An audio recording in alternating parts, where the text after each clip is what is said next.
What's going on, YouTube? A lot of people have been asking for my in-depth analysis, so I'm going to go ahead and go through it on matchups lately. I know I've been doing a lot of matchups, so I'm going to go ahead and get into the versus is what I call it. So Westbrook against DeMarcus Cousins tonight. Let's see. Oh, y'all see that? What's up with that right there? But okay. Back to what I was saying. That's a little weird there. You got DeMarcus Cousins against Russell Westbrook. OKC. Russell Westbrook means a lot to OKC right now. They're definitely dependent on him, no question.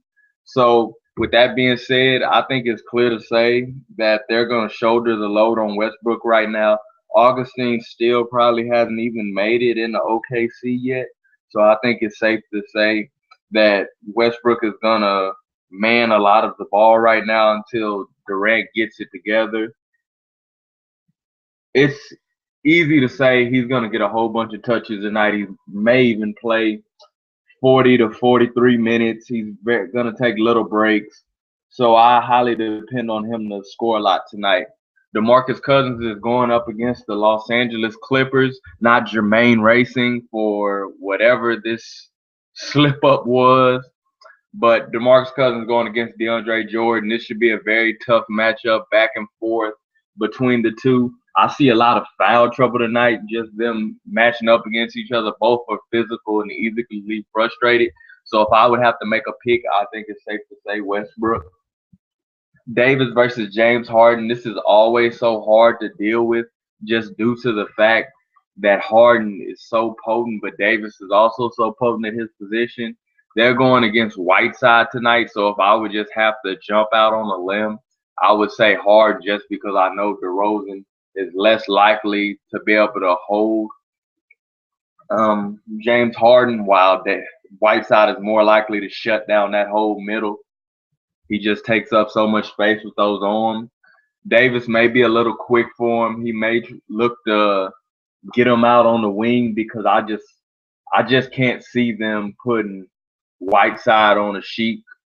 They typically let Whiteside float around in that middle, so wherever the wind blows, which means wherever Davis goes, he's probably going to be leaning towards that direction just because the Sheik doesn't demand that type of presence offensively. So I'm going to go ahead and say I like Harden tonight.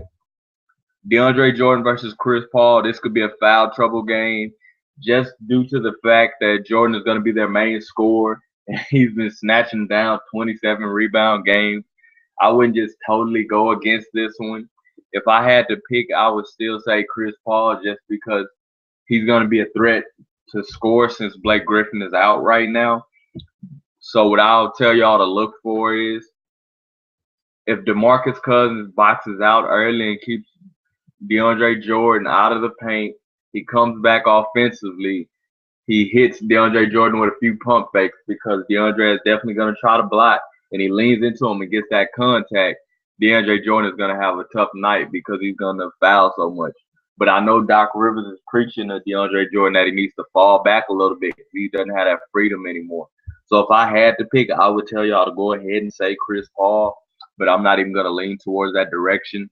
Gasol versus Whiteside, this is a no-brainer to me.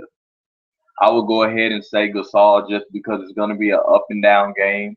Whiteside is still young. He hadn't totally figured it out. He's going to have his hands full with Anthony Davis tonight. He's probably going to have a good defensive night, but offensively, a Sheik, I don't see him just giving up a crazy amount of points, so I'm going to go ahead and say I like Gasol. Lowry against Evans. Lowry is going up against the Rockets. This is going to be a revenge game, so I see Lowry doing well. Lowry actually said in the past that he wished he could have made it work with Mikal, so I think he's going to be motivated to show the Rockets that he's still the man, and he's going to try to make a fool out of Patrick Beverley. Patrick Beverley's real pesky. I believe he's injured right now, but I still believe he's going to play. He's probably a game-time decision to my knowledge. Tyreke Evans going against the Heat. Tyreke Evans has just been amazing lately. So if I had to say I would man somebody, I go ahead and say go with Evans just because Dwayne Wade is going to expend so much energy offensively that he's not going to focus on just guarding Tyreke Evans. So Tyreek Evans is going to be more of a playmaker tonight than, let's say, Kyle Lowry. Kyle Lowry is a true point guard. He brings the ball up the floor. He lets the wings and the post players touch the ball, and he kind of stays out of it. Versus somebody like Tyreek Evans, who's going to have the ball in their hands all of the time, and the only time he's passing it is to hand it off to Anthony Davis. We got Jimmy Butler versus Rudy Gay. I like Jimmy Butler a whole lot. Young guy, he gets you so many fantasy points defensively. It's crazy. It doesn't even make any sense. Matt Barnes going up on Rudy Gay tonight. I don't see Rudy Gay just going off, so I'm going to go ahead and say I like Jimmy Butler tonight. Jefferson versus Ibaka. Ibaka. What am I going to say about him? I'm going to say I like him tonight just due to the fact Durant's still struggling. I know Westbrook commands so much of the ball, but Ibaka's going to have the opportunities to go ahead and snatch some of those rebounds. He's going to have the opportunity to block and athletically dominate Al Jefferson, obviously, and Cody Zeller. Cody Zeller's going to be too slow. It's not even going to be funny. Jefferson,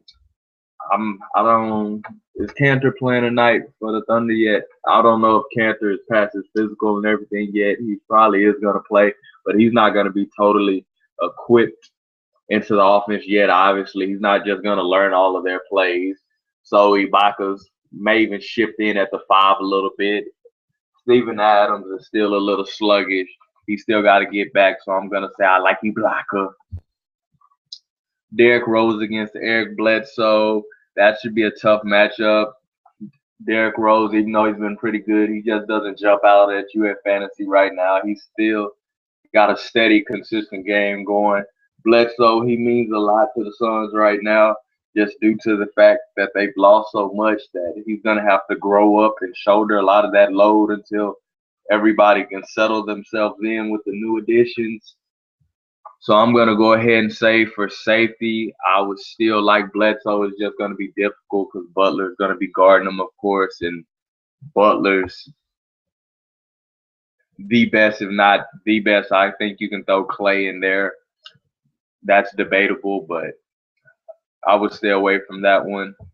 Joakim Noah versus Josh Smith. Josh Smith isn't the starter. He hasn't got into the flow with the Rockets yet. I don't know if he will or if he won't. But I know Monty Eunice has been playing better at the power forward than Josh Smith. Josh Smith still takes a lot of those long twos. He's calmed down on threes. But those long twos are just so inefficient that it doesn't even make any sense. So Kevin McHale still hates that, and Kevin McHale is quick to take you out the game if you make those mistakes. So I like Joakim Noah tonight. And that just due to the fact that Joakim Noah is going up against Lynn. He's going to snatch a lot of those rebounds. He's going to pass. He's going to get his blocks. He's going to get his steals when Lynn tries to back him down just because Noah is so crafty. Wade versus Dang. Wade, this is Wade's night easy, I believe. Dang's your typical 25, 26, 27 type of guy. As y'all see in his fantasy points right here, he's going up against Wade, both on the same team, obviously. Wade is going to shoulder this team, simple and plain tonight. Gerald Henderson versus DeRozan. DeRozan against James Harden, I think it's safe to say he's going to have a good game. The spread right here is so huge, I think. It's hard to say if Henderson can get within that spread. I don't just want to jump out and trust Henderson, so I'm going to say DeRozan. Henderson's going up against the Thunder tonight. The Thunder seemingly always are tough on shooting guards, whether it's between Andre Roberson. It's not like they play great defense either. But the shooting guards who aren't just aggressive to score, they do pretty well on them because when they do decide to score, they have that inside presence of Ibaka there, or Ibaka, as I should say. DeRozan going up against the Rockets. He should have a pretty good game. I like him tonight. Morris versus Crawford. Crawford is is relieved that he's passed up on the trade deadline. He's missed out on it once again. Morris going up against a tough Bulls defense. Jamal Crawford is going to have to shoot the lights out with Blake Griffin going. I would say I like Jamal Crawford tonight if y'all going to pick that, but I'm going to stay away just because Morris he does so many other things like rebound, which Jamal Crawford score. That's all he does every time. He just score. He's just a scorer. You got Matt Barnes versus Trevor Ariza. Nice. That's a nice pick right there, isn't it? You got Matt Barnes versus Trevor Ariza. Matt Barnes means a lot to the Clippers right now, more so than Ariza means to the Rockets at this point in time. Harden can score for you every night and pad you a little bit, and Ariza doesn't have to do everything while Barnes has to do a lot. They really got to, in order to win games, those starters got to do so much more to fill that void of Blake Griffin right now. So I'm going to go ahead and say if I had to pick, I like Barnes tonight. But I'm going to stay away from that also. So just due to they're so close in stats. And don't be fooled by this average stats right here because obviously this is factoring in everything. But you got to factor his averaging again since Blake Griffin has left. And it's actually been pretty high. It's actually around Trevor Ariza as we speak. Valanciunas versus Gibson. This is a very tough one. Going up against the Suns, Gibson. I like both of them. I actually slated them in my other video. I'm going to say don't pick it. That's what I'm going to say. But that's a very tough matchup. Eric Gordon versus Ryan Anderson. This is another tough one, but I'll say I like Ryan Anderson if I just had to live with it. Eric Gordon looks to shoot the ball a whole lot. Evans is going to have the ball in his hands. He passes more so to Omer Sheik, Anthony Davis, Ryan Anderson, which basically tells you he's more focused on the low post or the block. And the reason is because he's constantly driving in the lane. And he's looking to score when he drives in that lane, and he just dumps it off the pass, which is why his assist ratio is so high. While you would have somebody like maybe Tony Parker who drives in and he kicks it out. Typically, Tyreke Evans is going into the teeth of the defense to score or just dump it off, whereas somebody like Tony Parker would kick it out. So Eric Gordon misses a lot of shots, opportunities that he could have because Tyreke Evans isn't looking to kick it out, rather. Chalmers and Monty Eunice. Chalmers means a lot to this team right now, too. Dragic, Zoran Dragic, Goran and Zoran, they're still going to be getting adjusted to this offense. That's very difficult for a point guard to come into a new offense because both of them are actually game managers, so they're gonna be out of sync because they want to control the game. I think Wade's going to let Dragic hold a lot of the basketball. So I'm going to go ahead and say Chalmers means a lot to this team right now. I like Chalmers a lot to do better. The spread is spread's pretty big actually, but I still going to go ahead and say I like Chalmers in this one. Monty Eunice isn't going to be able to fill that. I'll stay away from that one. Another nice picture, right? He looked like he should average 20 points and 15 rebounds, but more like 2 points and 5 rebounds and a block or so, which is very serviceable for a backup. But him against Cody Zeller, I'm going to go ahead and say I like Zeller just because Whiteside has been playing so great and Spoelstra has been so high up on him that Anderson will get some minutes, but Whiteside's going to get those minutes. Zeller is going to be besides Jefferson. He's going to have the opportunity to get some offensive rebounds and put them back just due to the fact that the Thunder are a little short inside low post besides Ibaka, or a blocker. So I'm going to say I would like Zeller if you got to just pick with one of those. And those look like the matchups tonight. I'm not even going to stress safe picks on this video. I'm just giving y'all all the options that could possibly be safe that y'all could rotate in and out, and I'll let y'all work from there. And I hope you guys have some happy winnings, and we'll talk tomorrow or whenever Hot Roster uploads their rosters. They always back and forth with that, but I'm not going to drag on too long for y'all. I hope y'all have a great day, guys.